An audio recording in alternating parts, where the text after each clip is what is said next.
Yes, hamjambo tena kwenu nyote wandugu wapendwa, watazamaji na wasikilizaji wa Kwetu TV.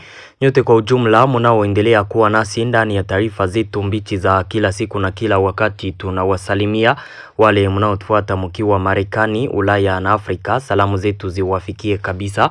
Tunawatakia tena asubuhi njema ya siku ya leo lundi le 23 février 2026 na tunawakaribisha kwa mara nyingine katika taarifa zetu za asubuhi ya leo.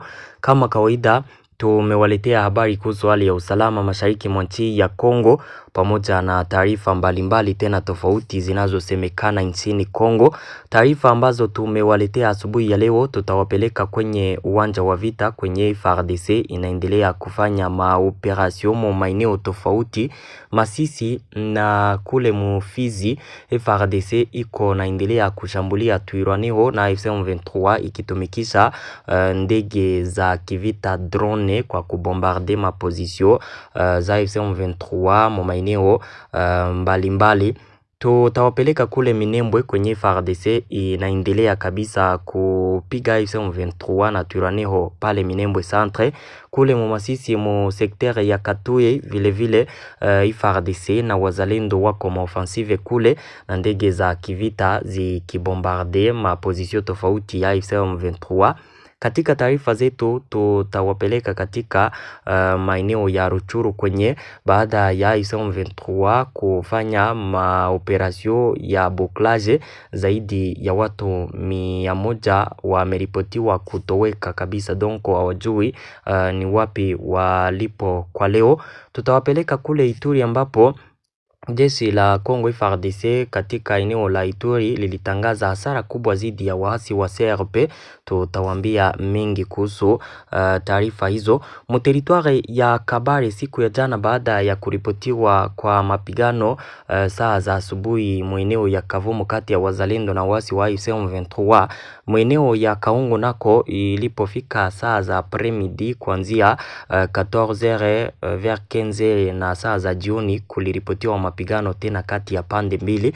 Hali ya kiusalama kwenye uwanja wa vita kabisa inaendelea kukua tete, donc hata kama kuna usitishaji vita mapigano yanaendelea. Kama kawaida mnayoifuata ni Kwetu TV, ni channel inayowaletea taarifa za kweli tena zenye uhakika kutoka mashariki mwa nchi ya Kongo. Tunawasihi kusubscribe, yani kujiabone, ili kuwa naendelea kuzipata taarifa zetu zote kwa wakati. Muendelee kucomment na kuzilike habari hizi pia na kuzisambaza kwa walio wengi ziwafikie. Mkumbuke kujiunga nasi na grupe yetu ya WhatsApp ambapo mtakuwa mkizipata habari zote kwa wakati. Namna ya kujiunga nasi, gusa hapo kwenye titre, pale chini ya titre mu description kuna linki yetu, uguse kwenye linki hiyo ujiunge. Bila shaka utakuwa ukizipata habari zetu. Bila kupoteza muda wetu, tufungue kurasa wetu wa habari moja kwa moja, tuwapeleke kwenye uwanja wa vita. Taarifa zetu mbichi tutazianzia mu territoire ya Masisi mu sekter ya Katoi kwenye wazalendo pamoja na jeshi la Kongo FARDC wanaendelea kusonga mbele wakipigana na AFC M23. Wanaendelea kurekipere malokalite tofauti. Eneo sekter ya Katoi ni ya kabambi sana. Semene pase walikuwa wakipigania ndani, wakati wazalendo walifanikiwa kukamata hata Katoi centre. Nadhani habari hizo mnazikumbuka. Kule sasa FARDC na wazalendo wanaendelea kuzifanya operasyon wakiwashambulia waasi wa M23 na kusonga mbele.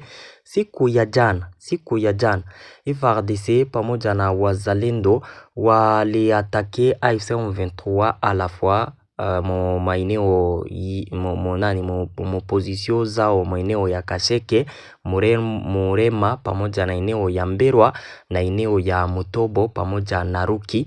Eneo zile zote zilikuwa atake a la fois, me wazalendo na FARDC walifanikiwa kukamata eneo ya Mutobo pamoja na Ruki na eneo ya Murema. Mberwa na Kasheke ziliendelea kubaki mu mikono ya waasi wa AFC M23. Mapigano ya siku ya jana yalikuwa makali. FARDC ilianza kwanza kuatakia AFC M23 na madrone kamikaze. drone kamikaze zile za vita njo zenye zilianza kuatakia AFC M23 mo zile position zao. Papo hapo kwenye uwanja wa vita wazalendo na FARDC hapo ardhini wakalanse offensive, donc wakaatake wakapigana. Ilikuwa vita ambayo ilianza katika saa za asubuhi mapema. Siku ya jana walianza kupigana saa 12 za asubuhi, plutôt saa 11 za asubuhi. Mapigano sasa ndipo yakaendelea.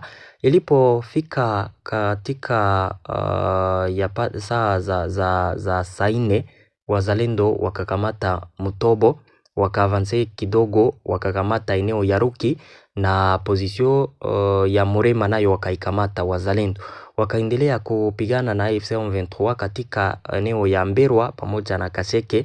Saa zikafika jioni kabisa na AFC M23 ingali Mukaseke pamoja na Mberwa, na mapigano yakasimama na AFC M23 zile position nayo ilisha zidefendre, donc naisha kata zipoteza.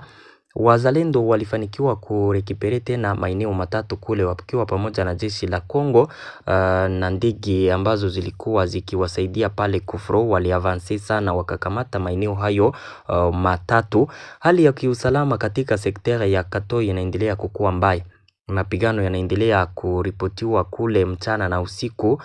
Wazalendo na AFC M23 pamoja na FARDC wanaendelea kupigana sana kule, na baada ya mapigano yale hayo maeneo AFC M23 kupitia msemaji wao Lawrence Kanyuka aliandika ku konti yake ya Twitter akisema kwamba jeshi la Kongo na wazalendo wanaendelea kukiuka usitishaji vita na wakalani vikali kukaa kimya kwa community internationale na nationale kwa jinsi hawako nafanya reaction yoyote, kwa jinsi hawako nafanya maamuzi yoyote zidi ya FARDC ambayo iko na kiuka usitishaji vita.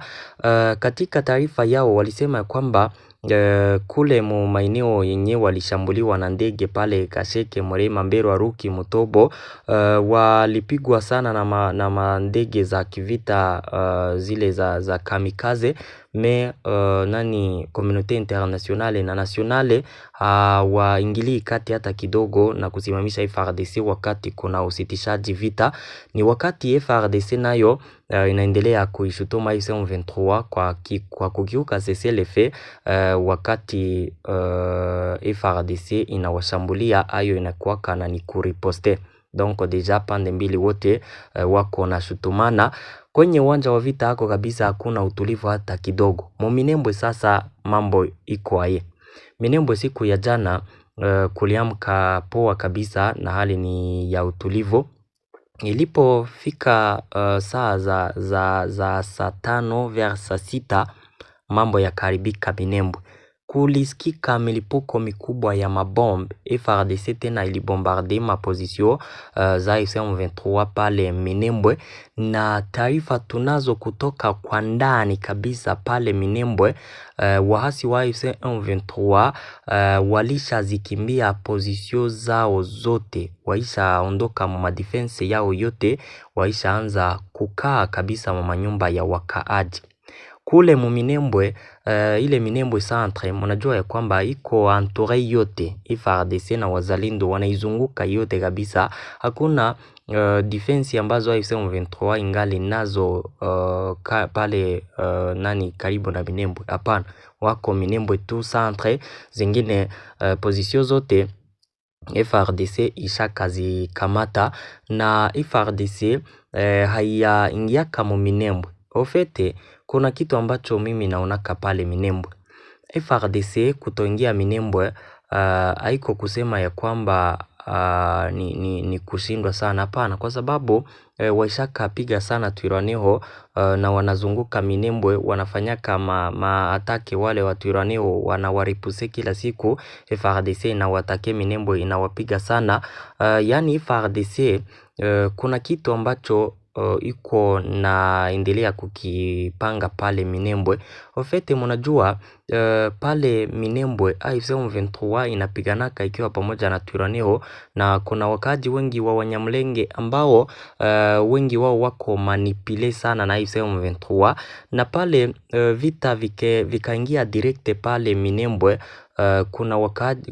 Kuna wanajeshi wa Twirwaneho ambao wanaweza pigwa sana na deja wale kwa sababu wanakuwaka na wako matenis vile, wengi wao wanaweza kuwaonesha kama wakaji. Mwanajua kule FARDC iko napigana iko tena kenge kutokana na ile jambo ya kusema ya kwamba Wanyamulenge wako na wao kule. FARDC wako makini na ile tatizo ya Wanyamulenge, ndiyo maana depuis wafike ozalantoro ya Minembwe wanapigaka kwanza AFC M23 usiku na mchana mu mapozisio yao.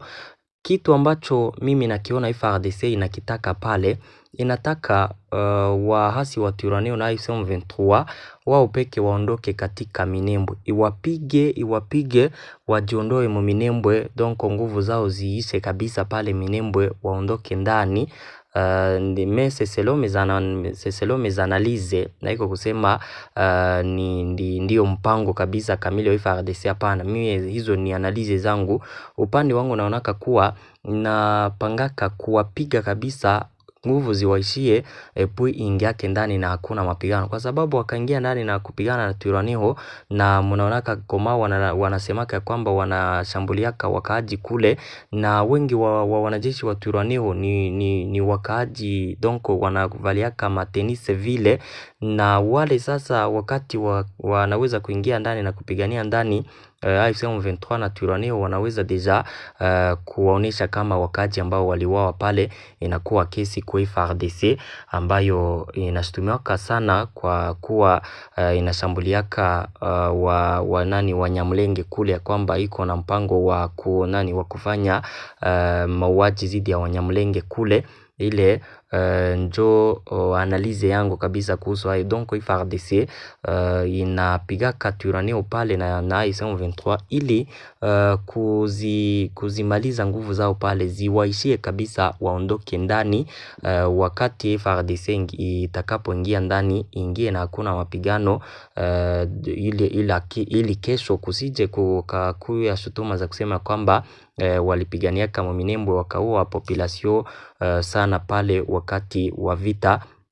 Izile njo analize zenye nilifanya, nikaona ya kwamba vile njo ginsi kabisa vita ya Minembwe iko pale. Mkomentari na nyie mutuandikie, mutuambie ni vipi kabisa muko na sikia vita ya kule iko selo ginsi munasikiaka kabisa kila siku tukiwaambia vita ginsi vinaendelea kule, na nyie mnaweza kuanalize, mnatuambia mkomentari kabisa, mnatuambia mtatuambia ni vipi nyie muko nasikia, ama ni vipi mnaionaka ile vita ya kule Minembwe. Habari zetu zinaendelea. Jana FARDC walipiga sana maeneo mingi, plutôt AFC M23. Siku ya jana apres kuwapiga Minembwe na Masisi, waliwapiga tena kule maeneo ya Nkokwe, maeneo ya Kasovu, maeneo ya Lumbishi pamoja na zingine eneo zinazokuwa karibu na pale, toujours mu secteur ya Katoi hapo Masisi. Apres kwa bombarde zile position tofauti na kusonga mbele na kuzikamata zile eneo tatu ambazo niliwaambia pale juu, tena ndege za kivita za FARDC ilipofika jioni ya jana, ilikuwa 21h je pense, waliwabombarde tena pale, wakawapiga mapozisio zao. Lawrence Kanyuka yeye shutuma zake zinaendelea kulaani vikali kukaa kimya kwa communauté internationale, mais communauté internationale inakaa kimya kwa sababu deja pale nayo waishakaona jinsi vita viko na endelea. Donc AFC M23 ikisha atake leo, kesho wakisha riposte wanaanzaka kulalamika. Sasa hizo malalamiko zinakuwaka tu ni za bure. AFC M23 ikaendelea kufanya malalamiko tu vile haiwezi hata siku moja kupata reaction yoyote, kwa sababu realite inajulikana. AFC M23 wao ndio wenye wanakuwaka wa kwanza sana kufanya vita na FARDC inaingilia kati na ni kulipiza tu kisasi. Tunaendelea na habari zetu, tuwapeleke kule Ruchuru. Ruchuru takribani watu 100 walipotea tangu Jumamosi le 21 kufuatia operation ya kuzingira ama buklaje na kutafuta iliyofanywa huko Kishishe katika kundi la Bambo pale ni Ruchuru. Kulingana na vyanzo vya ndani, watu hawa walikamatwa na kisha kupelekwa mahali pasipojulikana. Vyanzo hivyo vinaonyesha kwamba wanashutumiwa kwa madai ya kushirikiana na wapiganaji wa Wazalendo au kikosi cha kidemokrasia cha ukombozi wa Rwanda FDLR. Mtu mashuhuri wa eneo hilo anatoa wito wa kuheshimiwa kwa sheria za kimataifa za kibinadamu na ulinzi wa raia katika eneo hili ambao tayari wameathiriwa vibaya na vurugu za kutumia silaha. Naibu mjumbe afisa wa Bambo Izake Kibira alitoa wito kwa mamlaka inayofanya kazi chini ya uvamizi wa waasi. Anadai kwamba katika Bambo pekee waasi waliwakamata watu wapatao 970 ambapo 90 pekee ndio wameachiliwa huru. Kulingana naye, baadhi ya waliokamatwa walidaiwa kulazimishwa kupata mafunzo ya kijeshi, huku wengine wakizuiliwa katika gereza kuu la Ruchuru au vituo vingine vya kizuizini. Alisema kwamba wanatoa wito kwa serikali kushughulikia swala la M23 ambalo linakiuka sheria za kimataifa kwa kusababisha mateso kwa watu wasio na hatia. FDLR inayopambana na baadhi ya wanajamii inatumiwa kama zana na M23 ambayo inatumia fursa ya hali hiyo kuwakamata watu na kuwapeleka maeneo yasiyojulikana na hivyo kuathiri familia zao. Alisema hayo Izake Kibira. Kulingana na maelezo kadhaa ya ndani, waasi wa M23 wanatumia FDLR na baadhi ya wazalendo ambao wamejiunga na harakati zao kutambua na kupanga watu wanaoonekana kuwa wanaotiliwa shaka. Kundi la Bambo pamoja na maeneo mengine mengi katika eneo la utawala wa Bwito yamekuwa yakikabiliwa na kuibuka tena kwa vurugu za miezi kadhaa zinazohusiana na operation zilizofanywa na AFC M23 dhidi ya FDLR pamoja na wazalendo, na kule hali ya kiusalama ikiendelea kukua mbaya zaidi. Na mnasikia kule kabisa watu saa wote walipotea hawajapatikana zile operasyon za buklaje. Yule Izake Kibira, shefu wa groupema ya Bambo, sema kwamba wengi wao wanaendelea kufungwa katika magereza tofauti ya M23 na wengine kupelekwa kimkazo katika jeshi lao kuwapeleka katika maeneo ya Rumangabo na kwingineko kupewa formation militaire wa kuwe wanajeshi wa AFC M23. Taarifa zetu zinaendelea. Siku ya jana katika maeneo ya Kavumu, mnajua kuliripotiwa mapigano inayopatikana mu territoire ya Kabare. Baada ya kurejea kwa utulivu pale Kavumu masaa machache, mapigano mengine yaliripotiwa katika eneo ya Kahungu Tuzoro mu territoire ya Kabare. Ilikuwa saa za mapremidi kuanzia 14h ndipo pale Kahungu kulisikika milipuko mikubwa ya silaha nzito na nyepesi. Vyanzo vyetu kutoka pale vinasema kwamba ilikuwa tena mapigano makali ambayo yalizuka upya kati ya waasi wa AFC M23 pamoja na makundi ya kizalendo. Mapigano hayo yalidumu kwa masaa matatu. Baada ya kupigana pale, hali ilirejea kuwa ya utulivu. Vyanzo vyetu kutoka hapo vinasema kuwa hakuna parti yoyote ambayo ilibuze ingine, donc hakuna kuavance. Waliposhambuliana wote walikuwa mapozisio zao, na pre kupigana wote wakaonekana kukalia nafasi zao, donc hakukuwa kusonga mbele kwa pande yoyote. Mapigano yanaendelea kuripotiwa kwenye ligne de front hata kama kuna cessez-le-feu iliyoombwa na Angola kati ya pande mbili. Mapigano ni hatari kabisa kwenye ligne de front, ni kivumbi na jasho. Tuendelee na habari zetu, tuwapeleke moja kwa moja kule Ituri. Kule Ituri FARDC lilitangaza hasara kubwa kabisa dhidi ya waasi wa CRP. Chini ya uongozi wa gavana wa Ituri Luboya Nkashama, vikosi vya wanajeshi vya Jamhuri ya Kidemokrasia ya Kongo FARDC viliwasilisha kwa waandishi wa habari wikendi hii ya jana matokeo ya miezi kadhaa ya operation za kijeshi kati ya le 5 juillet 2025 na le 20 février 2026. Wanajeshi waaminifu walipata zaidi ya silaha sensa za aina mbalimbali pamoja na risasi. Operation hizo pia zilisababisha kukamatwa kwa wanamgambo 49 donc 49 na kujisalimisha kwa hiari kwa wapiganaji wengine 100 donc sa.